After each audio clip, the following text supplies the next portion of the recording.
ও জেনে শুনে আসছে বিয়ের সময় আমাদের মধ্যে এইটাই কন্ট্রাক্ট হয়েছে।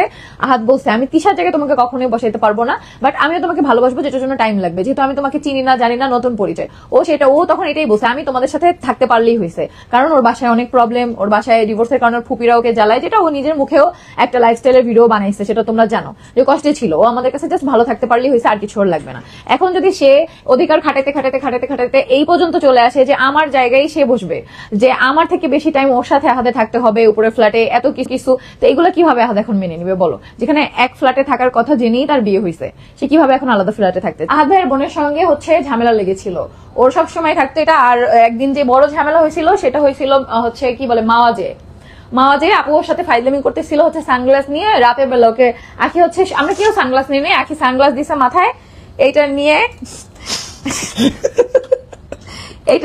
আপুর সাথে দুষ্টুমি করতেছিল। নর্মালি আপু যেটা আমার সাথেও করে, সবার সাথেই করে, ছোট আপু অনেক দুষ্টু টাইপের। তো চশমাটা বারবার ওকে পরাই দিচ্ছিল, তো ওর হাতে ঝালমুড়ি ছিল, হঠাৎ করে একটা বাজে ল্যাঙ্গুয়েজ ইউজ করে ঝালমুড়িটা ফিক্কা মেরা ফালাই দিচ্ছে একদম আপুর মুখের সামনে দিয়ে ভাবে। তো এটা আমার খুব খারাপ লাগছে যে ছোট আপু আমাদের হাজবেন্ডের চেয়েও বড়, আমাদের অনেক সিনিয়র। পরে এটা নিয়ে ওদের দুজনের মধ্যে অনেক কথা কাটাকাটি। উনি ওনার প্রফেশনাল লাইফে অনেক অনেক অনেক সিনিয়র। এসে কথা জিজ্ঞেস করি, আর জিজ্ঞেস করলে ওরা বলে ঘুমায়, কখনই কথা বলতে দেয় নাই। যখনই আমি জিজ্ঞেস করি, এই যে আমি তোমাদের দেখাই, আমি যখনই টেক্সট দিই তখনই রিয়া বলে যে আয়াস ঘুমায়।